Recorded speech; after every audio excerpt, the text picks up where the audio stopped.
네. 안녕하세요. 저는 김수진이고요. 오늘은 온라인 강사 그 시작의 기술 저자, 어, 강이어가지고, 저는 이제 온라인 강사가 어떻게 되었는지 과정에 대해서, 제 스토리를 이야기로 풀어내려고 합니다. 아, 옆에 사진 보면 아시겠지만, 저는 삼남매 엄마고요.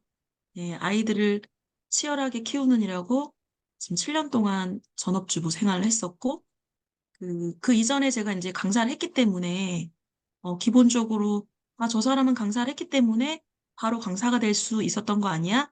라고 생각하실 수도 있겠지만, 강사라는 직업의 세계에서는 1년 이상의 공백은 굉장히 그 업무 능력에서 굉장히 마이너스고, 그리고 저처럼 아이가 3명인 경우에는 채용이 있어서 굉장히 불리한 조건이기 때문에 제 취업이 상당히 좀 어려운 상황이었습니다. 자, 그래서 제가 실제로 구직을 하려고 굉장히 노력을 했고, 원래 강사들이 이제 보통, 어, 훈장 마을이라든가, 아니면 학강노라든가, 그런 이제 강사들 구직 사이트가 따로 있어요. 그래서 이제 그쪽으로 가게 되면 쉽게 구직을 할 수 있는데, 제가 7년 동안 쉬고, 제 이력서 그 공백이 있는 상태로 이력서를 제출했을 때는, 제 기존에 하던 직업을 다시 할 수가 없어서, 그럼 이제 구직을 도전했지만 실패를 했고, 그렇다면 취업을 포기해야 하는가? 라고 생각했을 때 사실 그럴 수가 없었어요. 왜냐하면 저는 생계형 맞벌이였기 때문에 어쨌든 돈을 벌어야 됐거든요. 명확한 목표가 있었기 때문에 저는 아르바이트부터 시작하자. 내가 만약에 어떤 일을 시작하려고 하는데 내가 그 기본적인 요건을 갖추지 못했다면 제가 원래 했던 일을 돌아갈 수 있는 상태가 아니라면 지금 당장 할 수 있는 일부터 시작하는 게 맞다고 생각을 했거든요. 그래서 그 PPT 좌측에 보면은 제가 이 사진을 절대 지우지 않아요. 왜냐하면 저는 그 2018년 이때 4월 그 그러니까 저녁 8시죠. 8시 24분에 이 글이 올라오자마자 1초도 안 돼가지고 바로 메일을 보내서 이력서를 보냈어요. 왜냐하면 구직을 계속 하고 있었기 때문에 여러 장의 이력서를 계속 미리 작성을 했었고 버전별로 작성을 해서 언제 어디든 예를 들면 베스킨라빈스 알바용 이력서와 강사용 이력서, 그다음에 사무 보조용 이력서, 다양한 저만의 어떤 커리어를 그 맞춤형으로 이력서를 작성해서 어떤 일이든 주어지면 할 마음으로 그냥 아르바이트지만 일단 지원을 했습니다. 그때 제가 나의 가치는 얼마인가라고 시장에 갔을 때, 그 당시 2018년 최저시급은 7,530원이었거든요. 네. 그런데, 일단 겸허하게 받아들였습니다. 왜냐하면 그 나의 가치를 정하는 건 내가 아니라 시장이에요. 시장에서 나를 평가할 때 나를 채용하는 사람이 얼마를 주느냐, 얼마를 줄 수 있느냐는 내 능력하고 비례하는 건데 제가 갖춘 능력이 없다 보니까 전업주부 생활 7년 했던 사람이 세상에 나갔을 때 그들이 저한테 줄 수 있는 돈은 이제 최저 시급 정도라는 거죠. 그런 거를 현실을 이제 정확하게 판단하고 그다음에 3개월 동안 일을 하면서 이제 제가 느낀 건 뭐냐면 믿음이에요. 일을 안 하던 사람이 일을 하러 나가면 그 어떤 일이든 힘들어요. 힘들어서 내가 이 돈 벌려고 나와서 이걸 해야 되나? 내 가치가 이거밖에 안 되나? 이러면서 자존감이 떨어질 수 있거든요. 그런데 저는 좀 역으로 생각했어요. 땡전 한 번 못 벌다가 그래도 내가 돈을 버네? 그런 생각을 하니까 이 최저시급도 되게 감사한 거예요. 그래서 되게 신나는 마음으로 다녔거든요. 그리고 나서 저는 3개월 뒤에 저의 가치 평가를 수정했습니다. 시급 10,000원으로. 이제 이거는 제가 일을 하면서 거기서 맡았던 업무가 처음에는 단순 포장 업무였어요. 근데 갑자기 사장님이 저한테 회 송장을 한번 뽑아보라고 업무를 가르쳐 주셨어요. 그래서 송장 업무를 내가 할 수 있게 된 거죠. 그 다음에 다시 그 제품 상세 페이지에 옷을 설명하는 서술 상세 페이지가 있거든요. 근데 여기에 대한 거를 그 MD 분이 글을 잘 못 쓰셨어요. 그래서 제가 이 옷의 소재는 어떤 소재고 어떤 뭐 분위기에 어떤 느낌의 옷이다라는 그런 어떤 서술을 하는 역할을 맡았거든요. 그러면서 시급을 10,000원으로 받게 되었습니다. 네, 그 사이에 있던 한 3개월 사이의 변화죠. 자, 지금은 제가 이제 이력서를 2018년 기준부터 지금까지 제가 쌓았던 이제 이력서인데 2018년에 이제 그 최저식을 받다가 제가 이제 생각해 봤을 때, 음, 사회에 나갔을 때 내가 받는 돈이 10,000원이라면, 그럼 내가, 구직이나 채용시장에 매달릴 필요가 없겠구나. 생각을 바꿔서 내가 창업을 하면 나는 나한테 그만큼 그보다 더 줄 수 있을 것 같은데? 그런 생각이 드는 거예요. 그러면 여기서 중요한 건 창업을 하려면 아이템이 있어야 되잖아요. 아이템은 내가 가장 잘하는 거, 내가 좋아하는 거. 이제 그게 기준인데, 과거에 했던 일을 다시 시작하려고 했을 때 구직으로서 실패했을지 몰라도 창업으로 했을 때는 제가 할 수 있을 거라는 생각이 들어서 네, 도전을 했습니다. 네, 그래서 이제 브레인케이라는 공부방을 오픈을 했고, 그 당시에 공부방 수업료 책정을 할 때 보통 분당 단가라는 게 있거든요. 교육청에서 정한 분당 단가가 있어서 1분당 247원이에요. 그렇게 계산하면 60분당 한 62,000원 돈이 나오는데 그 돈을 다 받는 것은 저는 제 양심이 허락하지 않았어요. 왜냐하면 7년 동안 놀다가 나온 사람이 현직 강사랑 페이를 똑같이 받는다? 저는 그거는 말이 안 된다고 생각했어요. 그리고 학부모를 기만하는 행동이라고 생각했고 학생들을 대상으로 내가 교생 실습을 하는 거랑 마찬가지라는 생각이 들어서 저는 파격적으로 그 10,000원 공부방을 창업했어요. 그래서 어머님들한테 이제 제 생각은 우리 어머님들이 가장 지갑이 쉽게 열리는 금액은 얼마일까라고 생각해 봤을 때 주변을 돌아다 보면 이제 엄마들이 부모학습이나 뭐 아니면 빨간펜 이런 거를 굉장히 많이 선호하시면서 한 자녀당 두 과목, 세 과목을 수강하시는 거예요. 근데 그게 보통 4만 원대예요. 세 과목이면 12만 원이거든요. 근데 그 금액에 대해서는 아깝다는 생각을 하지 않는데 정작 학원비가 얼마다라고 하면 학원비 때문에 너무 고민이 많아요. 뭐 논술도 보내야 되고 태권도도 보내야 되고 미술도 보내야 되고 수학도 보내야 되고 다 보낼 수 없으니까 선택을 한다면 영수 위주로 선택을 이제 한단 말이에요. 그런데 제가 창업하려고 했던 공부방은 논술 공부방이기 때문에 소위 말하면 논술 공부방은 학원도한테도 밀린다는 말이 있었을 때 저는 창업을 했어요. 지금은 글쓰기 역량이 굉장히 중요하게 되었기 때문에 논술학원이 인기가 많지만 제가 창업을 했을 당시에는 논술학원이 그러니까 인기가 있다기보다는 국어, 영어, 수학 이렇게 다 하고 가정에서 좀 여유가 있는 집들은 글쓰기도 한번 가르쳐 볼까? 네, 이런 분들이 보내시던 학원이기 때문에 후순위 학원에 속하거든요. 그래서 이제 제 생각에는 그렇다면 내가 이제 경력 단절이고 다시 시작하는 입장이니까 고객에게 고객에게 회적 가격을 제시하고 내 능력에 알맞는 가치를 산정해서 수업료로 책정하자 해서 제가 10,000원으로 계산을 했는데 여기서의 10,000원은 10,000원이 아니라 60분에 10,000원인 거예요. 그러면 일주일에 한 번씩 60분씩 한 달에 4번 오게 되면 4만 원이죠. 근데 학습지는 와서 해주고, 어, 선생님이 와서 종이로 된 워크시트지 같은 거 주시면서 10분에서 15분 설명해주고 4만 원을 받아가요. 근데 공부방에서 4명 모아놓고 선생님이 60분 동안 가르쳐주면서 10,000원씩 해서 4만 원을 받으면 어머님들은 어떤 걸 선택하실까요? 여기서 경쟁력이라는 게 생기는 거죠. 그래서 저는 제가 창업을 할 때 저의 가치와 시장 그리고 경쟁력 이런 것들을 고려해서 10,000원 공부방을 2년 동안 운영했습니다. 그 2년 동안 운영하면서 사실 큰 돈을 벌지는 못했어요. 한 100만 원 남짓 정도 벌었는데 여기서 중요한 거는 제가 원래 최저시급 7,530원을 받았을 당시에 하루 4시간을 일하고 5,000원도 안 되는 3만 원대 정도 벌었던 걸 감안하면 시급 4만 원으로 상승했으니 보통 4배 이상의 제 몸값을 올렸고 하루에 세 타임을 하게 되면은 하루에 12만 원씩 벌었었거든요.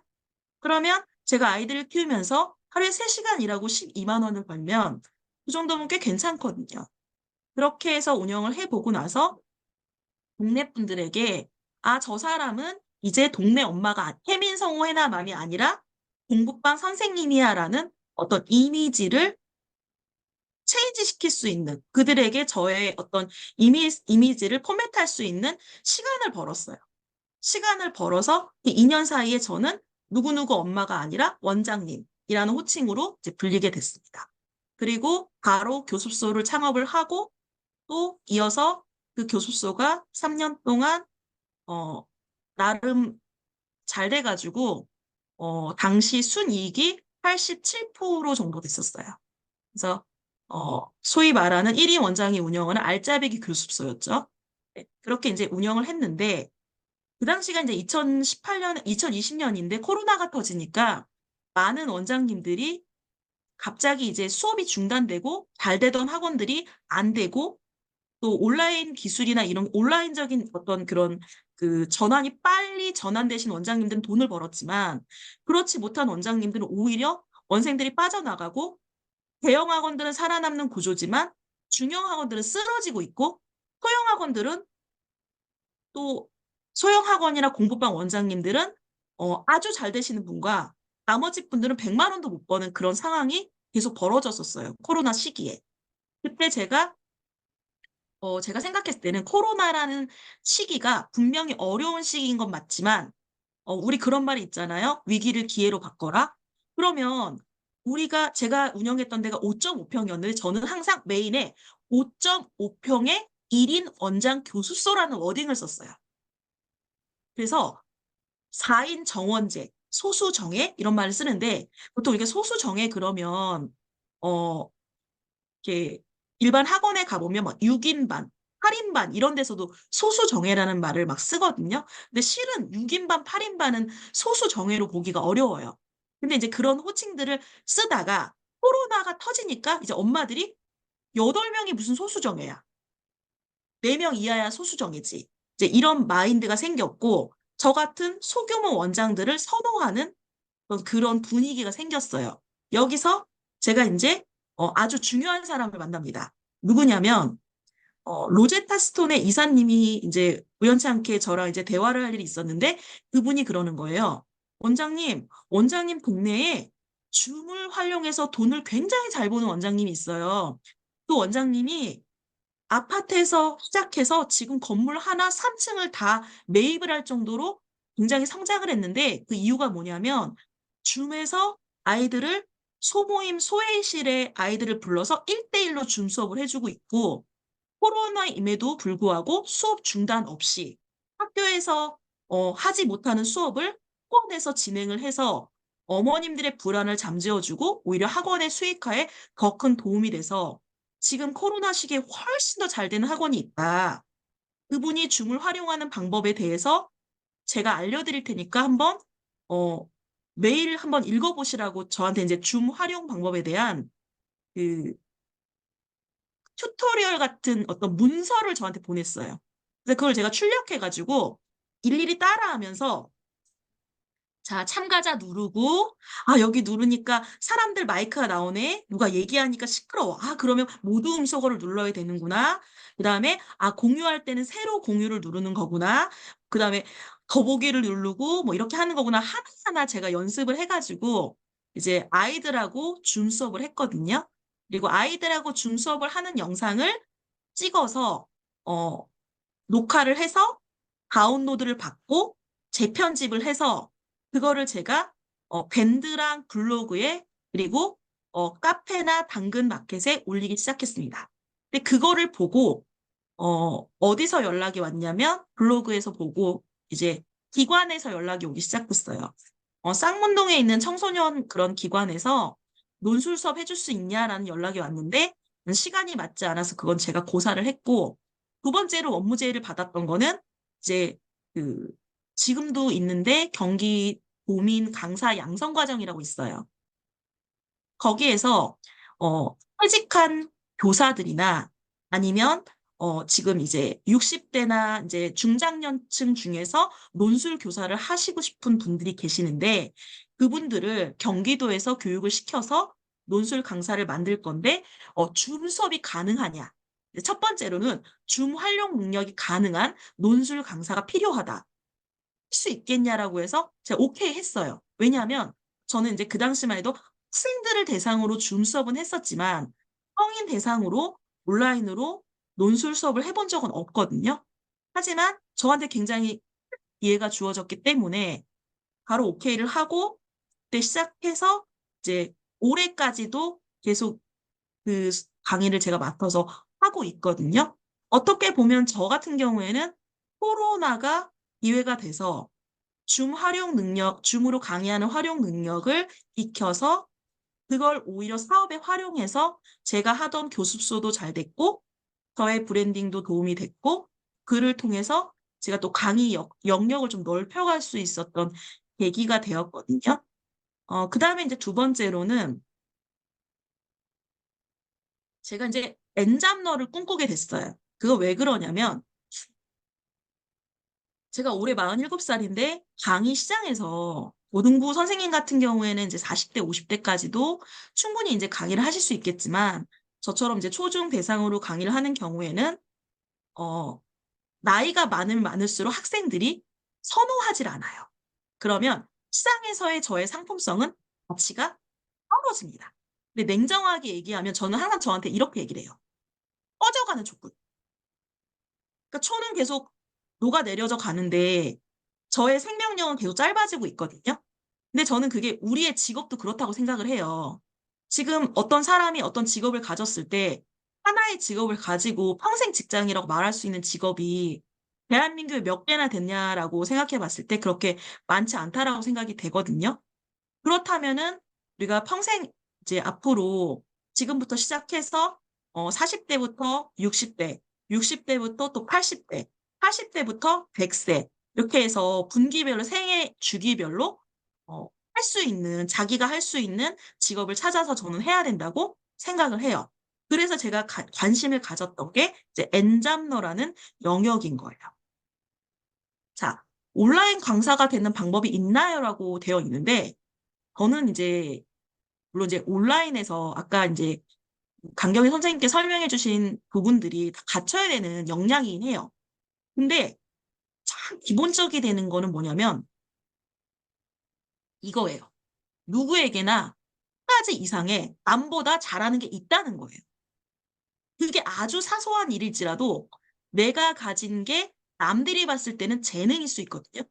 근데 자기가 생각했을 땐 그게 잘하는 거라고 생각을 못 하시는 분들이 되게 많아요. 특히 이제 우리나라 사람들 같은 경우에는 남 앞에서 자기가 잘하는 걸 얘기하면 잘난 척 한다라고 생각할까봐 겸손하신 분들도 많고 또 자기가 생각하는 그 최고 지점이 높아요.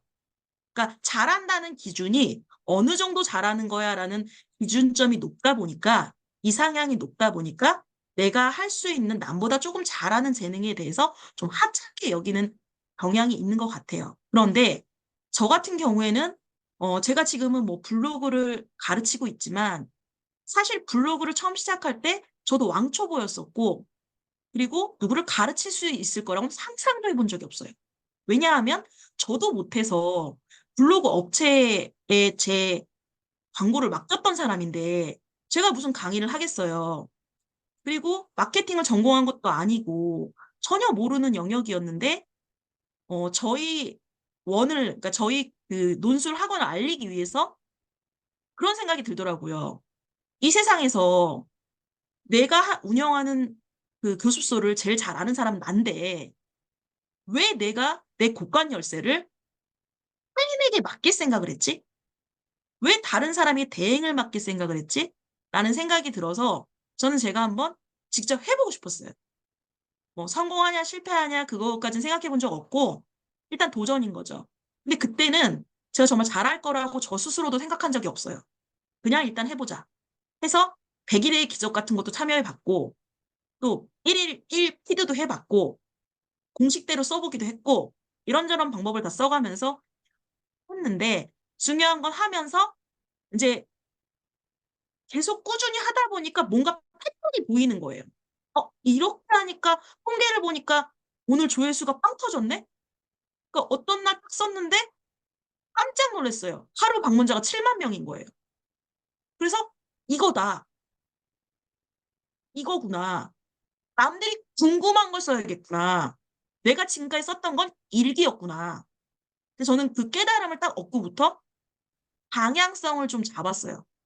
블로그에서 내가 뭘 포스팅해야 되고, 무엇을 써야 사람들이 방문하는지 이제 거기에 대한 걸 좀 알게 되었고, 그 다음에 주제를 잡고부터는 뭘 써야 되는지에 대해서 이제 어려움이 없다 보니까 제가 가장 잘 아는 분야, 좋아하는 분야, 관심 분야, 이런 것들을 좀 쓰다 보니까 조회수가 좀 나오더라고요. 근데, 어, 이제 그 다음으로 말씀드리고 싶은 건 뭐냐면, 아까 말씀드린 첫 번째는 누구나 다 잘하는 게 하나쯤은 있어요.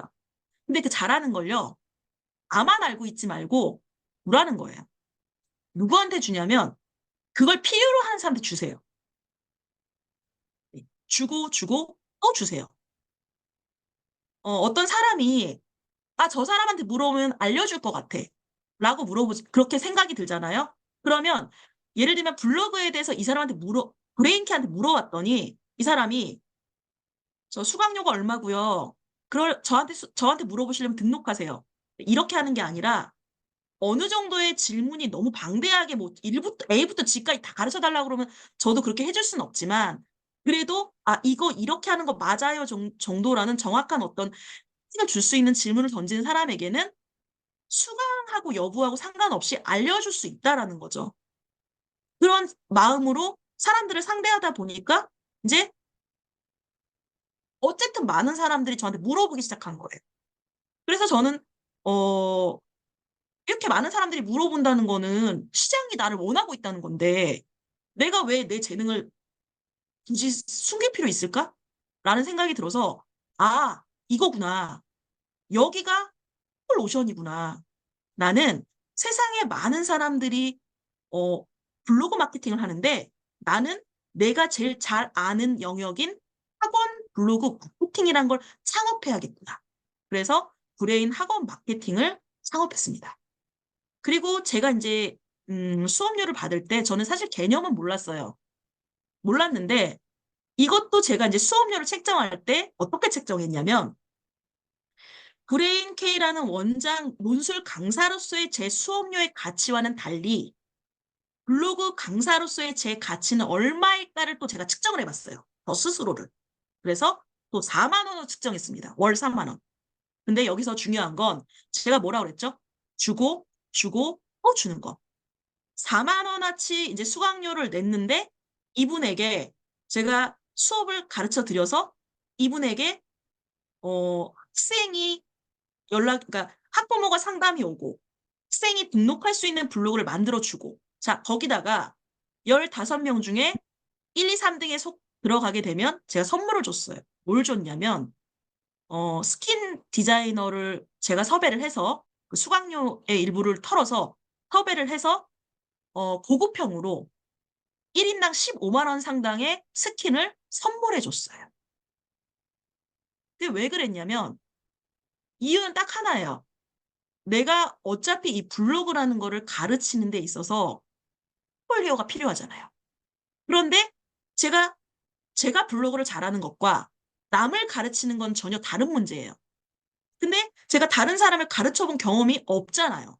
없는 사람이 가르쳐서 결과를 냈어요. 그렇다고 해서 이게 팔리는 건 아니에요. 결과는 누구든 낼 수 있어요. 하지만 그 결과를 내가 내 입으로 선전하는 게 아니라 광고하는 게 아니라 고객들이 광고하게 만들어야 돼요. 그러려면 파격적이어야 돼요. 4만 원 내고 수업을 들었는데 내가 이번에 1등을 해가지고 1등을 해서 나 15만 원짜리 스킨 선물 받았어. 그 원장들이 뭐 하고 다니겠어요? 저를 광고하고 다니겠죠. 그다음에 저는 블로그를 수료하면 수료증을 줬어요. 제 명의로. 네, 그리고 캔바를 작업을 시켜서 캔바를 또 잘 하시는 분들도 제가 수료증을 다 발급을 해드렸었어요. 뭐 물론 이제 발급처는 없고 아무것도 없지만 4만 원 내고 들은 수업에서 이제 어쨌든 SNS 인증샷 올릴 만한 것들을 올렸는데 자, 그게 이제 동시다발적으로 15명이 올리면 어떻게 되죠? SNS에 브레인K가 선전이 되겠죠. 광고가 되는 거죠. 어떻게요? 캔바 하나, 블로그 수료증 하나. 자, 그래서 이제 총 30장의 저의 광고가 SNS에 띄어지는 거예요. 그래서 이제 저는 어떻게 보면은 그렇게 돼서 제 수강생들이 저를 홍보할 수 있게끔, 그리고 저 자신이 브랜드가 될 수 있게끔 이제 그렇게 수업을 운용하다가 한 6개월쯤 지나서 저는 문득 그런 생각이 들었어요. 제 자신의 가치가 4만 원이 아니다. 이제 2배로 올려야겠다 해서 8만 원을 올렸어요. 미리 안내는 드렸어요. 나의 강의는 4만 원짜리가 아니다. 나는 당신들에게 30만 원의 가치를 줄 거지만 지금은 내가 경험이 없기 때문에 4만 원 수업을 하겠다. 근데 다음 기수부터는 8만 원으로 수강료가 오른다. 그런데 다음 기수도 다 15명이 수강이 채워졌어요. 그리고 2년이 지나서 저는 수강료를 30만 원으로 올렸습니다. 그리고 나서 브레인 K 원장을 소개하는 사람에게 이제 내 수업을 들었다 그러면 25만 원으로 수업료를 책정해주고, 기존 수강생들은 이제 50% 할인을 해서 이제 수강료를 15만 원. 그다음에 마지막으로 이제 수업을 쭉 들었는데 수업료를 계속 내고 들을 수는 없잖아요. 그런데 이분들이 나중에 마지막에 하는 말이 있어요. 아니, 원장님한테 배울 땐 다 알 것 같은데 원장님을 떠나면 이제 우리는 어떻게 되나요? 저희는 그럼 이제 또 그때 가서 블로그 지수가 떨어져 갖고 블로그가 또 잘 안 되면 어떡할까요? 제가 두 가지를 제안했어요. 어, 일단 내가 이 업종을 파업하지 않는 한은, 브레인 학원 마케팅이라는 사업자가 파업되지 않는 한은 제가 영구적으로 Q&A를 해줍니다. 단톡방에서. 그 다음에 두 번째는 글감 서비스라는 서비스를 제가 만들었어요. 그래서 하루에 4개, 한 달인 120개, 한 100개 정도 되겠죠? 글감하고 사진을 제공하는 서비스를 10만 원에 내놨습니다. 예, 그래서 저에게 수업을 듣지 않고도 그냥 글감 서비스만 받아서 수업을 하셔도, 그러니까 그 유지를 하셔도 절대 지수가 떨어지지 않게끔 이제 만들어 놓은 거죠. 자, 어쨌든 저는 그 수업을 할 수 있었던 것도 결국에는 제가 다른 사람들에게 어, 어쨌든 제가 잘하는 걸 좀 알려주면서 동시에 저도 성장하고 그러려는 목적으로 수업을 시작했다가 결국 그게 사업까지 돼서 지금까지 있습니다. 자, 그러면 온라인 강사가 갖춰야 할 역량에 대해서 제가 한번 생각해 봤어요. 뭐 어디 찾아보거나 그런 건 아니고요. 제 개인적 경험인데, 일단 중요한 건 온라인 강의 툴을 다룰 수 있어야 되는데, 여기서는 다룬다라는 것은 능숙하게 다룬다라는 거예요. 그러니까 눈 감고도 탁탁탁 할 수 있어야 되고, 또 이제 모든 강의 현장에서는 돌발 상황이 생길 수 있거든요. 네, 그렇기 때문에 저는 어떨 때는 노트북도 2대 켜놔요. 그리고 탭도 하나 열어놓고 핸드폰도 하나 켜놔요. 안 되면 핸드폰으로라도 들어가서 강의를 해야 되니까. 그렇게 해놓고, 그 다음에 이제 두 번째는 그 SNS 활용 능력은 당연히 가지고 가야 되는 거죠. 왜냐하면 온라인 강사가 일감을 찾을 때나 강사 자신이 자신의 수업을 알릴 때나 아니면 또 수강생들이 이 강사를 찾아올 때나 여러 가지 SNS 경로가 있어야만 찾아올 수 있잖아요. 돈을 들이지 않고 광고할 수 있는 거기 때문에 SNS 활용 능력. 그 다음에 저는 강사가 본인 자체가 브랜드라는 마인드 셋업이 돼 있어야 된다고 생각하거든요. 본인이 스스로 걸어다니는 기업이라고 생각하고 퍼스널 브랜딩은 기본적으로 해야 돼요. 근데 이 퍼스널 브랜딩이라는 게 뭐 대단한 건 아니에요. 그러니까 아주 작은 것부터 시작할 수 있어요. 저는 영상을 찍을 때 항상 멘트가 똑같아요. 안녕하세요. 브레인키입니다. 자, 이거 1년 들어보세요. 나중에는 영상을 틀기도 전에 안녕하세요. 브레인키입니다가 들릴 수도 있어요. 그래서 저희 그 수강생들은 이런 말을 했었어요. 제가 채팅을 치면 음성 지원이 된대요. 제 말투가 그 채팅에 그대로 들리는 거예요. 그게 어떻게 보면 각인을 시키는 거죠. 자, 그 다음에 사실 이 온라인 강사 시장은 어떤 분에게 적합하냐면 남보다 민감해야 돼요. 옛날에는 예민하단 말을 썼었죠. 근데 민감해야 변화를 빨리 수용하고 대처할 수 있어요. 내가 그런 성향의 사람인지를 한번 생각해 볼 필요가 있어요. 나는 뭔가 바뀌는 거에 대해서 두렵고, 그리고 나는 바뀌었을 때 그걸 다시 바꾸려고 하는 노력을 하는 게 어렵다라는 사람은 사실 온라인 강사에 적합하지 않아요. 물론 노력을 통해서 바꿀 수는 있지만 그 기본 성향이라는 거는 사실 쉽게 바뀌지가 않거든요. 그래서 이 부분에 대해서도 냉정하게 한번 생각해 볼 필요가 있고요. 커뮤니케이션 능력이라고 되어 있는데 여기서의 커뮤니케이션 능력은 사실 스피치적인 것도 들어가 있지만 어쨌든 온라인 강사는 수강생들하고 대화를 하고 또 비즈니스적으로 대화를 할 기회가 되게 많거든요. 근데 그런 대화는 일상 대화랑 다르잖아요. 그렇기 때문에 그런 능력을 어느 정도 역량을 강화해서 강의 시장에 들어가는 게 좋다고 생각을 하고요. 그럼 만약 나는 1번부터 5번까지 중에 한두 개의 능력은 갖춰져 있지만 나머지 능력은 사실 자신이 없다 하시는 분들 있을 거예요. 그럼 저도 제노스쿨에서 수업을 지금 쭉 들었잖아요. 네, 제노스쿨에서 필요한 강의 들으시면 되고요. 저는 사실 온라인 강의 하기 전에 그보다 더 많은 돈을 주고 강의를 들었던 사람이에요. 예, 그래서 여기 와서 제일 먼저 느꼈던 건 뭐냐면 수강료가 저렴하다라는 거였었어요.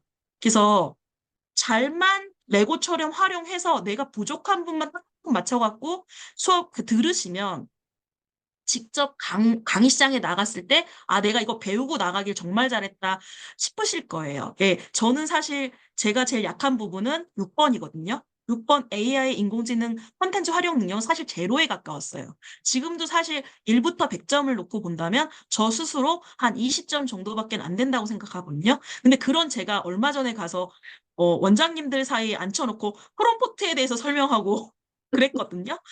그러면서 그랬더니 갑자기 그분들이 저보고 이런 말씀 하셨어요.